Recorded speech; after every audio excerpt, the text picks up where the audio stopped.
Hello. So I just wanted to do another recording to discuss a little bit about the Angkorean Empire and some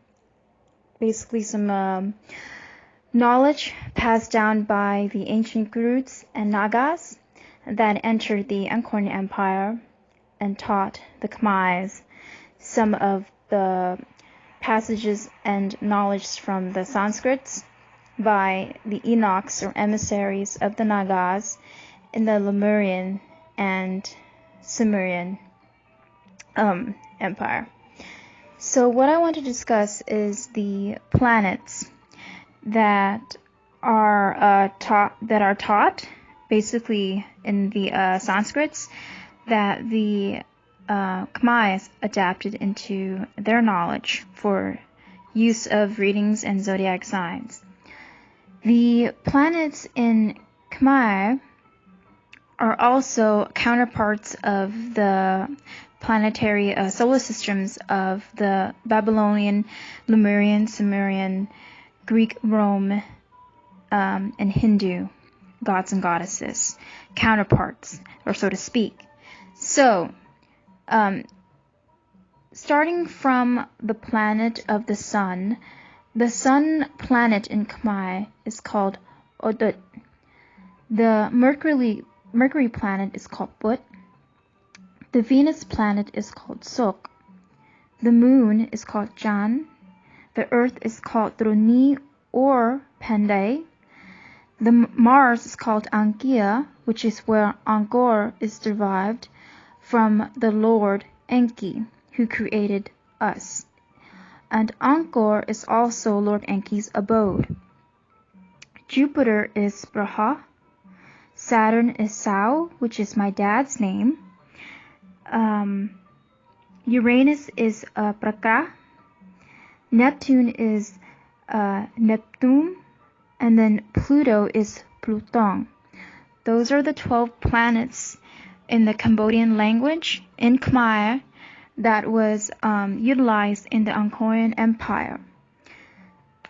Now, when it comes to the days, the planets are also used to incorporate the days of the week.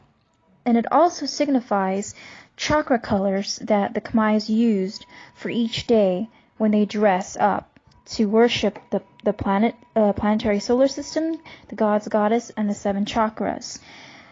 So, for Sunday is Odot, which is the color red. Monday is Jan, which is the color for dark yellow. Tuesday is Ankia, which is the color violet. Wednesday is Put, which is the color for green and copper. Thursday is Praha, which is the color of light green. Friday is Sok, which is color for dark blue. And Sunday is Sao, for the color dark violet. Now, the 7 days, Ochot, Odot, Jan, Ankia, Put, Praha, Sok, and Sao, those are based on the planets of the sun, which is Odot, Jan is the moon, Ankia is Mars, Put is Mercury, Praha is Jupiter, Sok is the planet Venus, and then Sao is the planet Saturn, via for Saturday. So those are the 7 days of the week in Cambodian, and the planets that are assigned for those days of the weeks, along with the according chakra colors for those days of the weeks. The 7 days of the week represents chakra colors because within 7 days in the Angkorean Empire, there was a tradition or custom that when it is on, let's say, a Sunday, the people would wear a red saput or red clothing, the traditional Cambodian attire. Same thing for Monday throughout Saturday. So for Sunday be red, Monday will be dark yellow, Tuesday will be violet, Wednesday will be something green and copper, Thursday will be something like light green, Friday would be something like dark blue, and Saturn would be a dark violet. Those represents the chakra colors. Chakras were, based on the energies that was taught by the Hindus. Anyway, so that's the 7 days of the week. Now, in the zodiac sign for the months, the Khmais also adapted the Sanskrit text to also write the calendar days of the year. And once again, the Sanskrit were taught by the Naga wisdom keepers who formed the Kruths in Angkor, and the root word for Kruth is Kru, which is a sage or a wise teacher, or Lok Kru, which is a master sage or a master of the a person who has mastered Ascension or ascended master. So that's what it means. The Kruths were formed in in Cambodia or Angkor, the Angkor nation, to teach the kings, queens, and a lot of enlightened groups in the Angkorean Empire those knowledge. And this knowledge was from the Naga wisdom keepers from the land of Lemuria, the motherland. Cambodians call Angkor Wat after the Lord Enki, which is his abode, and it was called Angkor Wat also based off of Mount Meru. Mount Meru, in Cambodian, they call Mount Meru Prasumer. And if you look at Mount Meru, where it's located, Mount Meru is located in the Sinai Peninsula, which is in Sumer, which is the landing site for the gods. So that's where it's derived. So Cambodians call Prasumer, referring it to Angkor Wat, and how it represents Mount Meru. So that's what it means. And Sumer is the root word for the Sumerian or Sumer, or the Mount Sinai Peninsula. So that's that one. So anyway, when it comes to the months, the Khmais took the Sanskrit and adapted to the calendar for the months. And in Sanskrit, the 12 months also represent the zodiac sign. So this is the corresponding derivation of Khmai months from Sanskrit texts by the Naga wisdom keepers. So for January, the Khmai call January Makara. In Sanskrit is also Makara, which is the sign for Capricorn.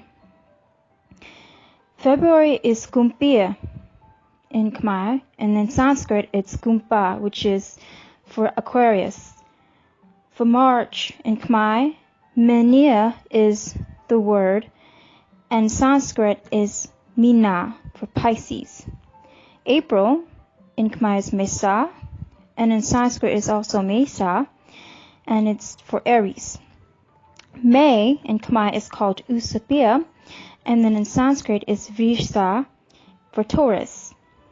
June is Metona, and in Sanskrit it's Mitona for Gemini. For July in Khmer is called Kakodu, and in Sanskrit is Karkata for Cancer. In August is Saya in Khmer, and in Sanskrit is Sema for Leo. For September, it's the same, Kanya for Khmer and Kanya in Sanskrit for Virgo. October in Khmer is Tola, Sanskrit is Tula, and it's Libra. For November in Khmer is Vishaka, and Sanskrit is Vrishika, it's for Scorpio. In December, it's Tanu in Khmer, and in Sanskrit is Danu for Sagittarius. Now, the Hindus also use the same, Sanskrit text in Hindu during the time of Ramayana. When they do like zodiac readings, they use the same text. Now these were taught by the Naga wisdom keepers who came from Lemuria to build the Rishi cities, which are holy cities from the Chaldeans. And during that time, Angkor Wat was very influenced by Hindus, which was then the motherland. The land was then called Lemuria. It was not India. India land is Lemurian land. Most of Southeast Asia is Lemurian land. So yes, even Angkor Wat and the Angkorean Empire was Lemurian land.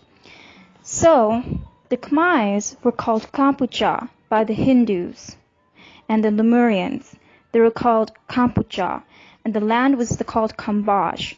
They didn't become Angkor, or they didn't become an Angkorean Empire until Angkor Wat was built for the Lord Enki. The Serpent King at that time was Lord Ta or Ea. He was the Serpent King. Well, we also call him the Naga. You know, he's known as the serpent. He was the same serpent as in the Bible when he, told Adamu and Eve, to leave what was then the Garden of Eden, because they were kept as slaves by Lord Enlil. Lord Enlil called them abominations. So it was Lord Ea Ptah, or Enki, aka Enki, who have always favored mankind, because mankind was his children, and he came in the form of a serpent, the Naga, or the ancient celestial creature, the Kruths, or the Garuda, or something like that in Hindu culture. So basically, Hindus. Basically, the Hindu culture were originally the Aryans, and the Aryans in Lemuria are also the, I would say, the adversaries of the Atlanteans as well. And they were influenced, of course, by the Babylonians at that time. So you have the original ancient Anunnaki gods in Babylonia, who influenced the Lemurians, the Atlanteans. Then you have, the Greeks, the Romans, from Norse Germanic to Southeast Asia as far as the Hindus. Then, the first, basically Cambodians were the first to inhabit Southeast Asia because we were derived from our brothers, the Hindus or the Aryans. And then followed by, of course, China, Japan, Korea, and so forth. So all throughout history, the same gods, goddesses, lords, and so forth, planetary solar systems, the calendars, zodiac signs, they are all the same counterparts of each other. Sanskrit texts were, taken by emissaries from the Nagas in the Chaldee, the land of the Chaldees, and Lemuria, all over the land. It was given to, some of these texts were given to, Angkor, the Angkorean Empire, some to Tibet and China, in Japan. So then you have all these legends and so-called mythologies that's been mythicized, but they're not myths. These are actual legends that actually happened in ancient times, or the old days. You have the old gods and the new gods. The old gods are these gods. The new gods, of which you see in Christianity and Catholics, evangelists, the new gods are the new religions today. Those are the new gods. New gods can also be personal gods, and that's kind of not really a good thing, because personal gods, you see people who call themselves Christian warriors and so forth, they're worshiping a personal god, a god that they believe, or kind of like have a biased belief system or religion that they follow.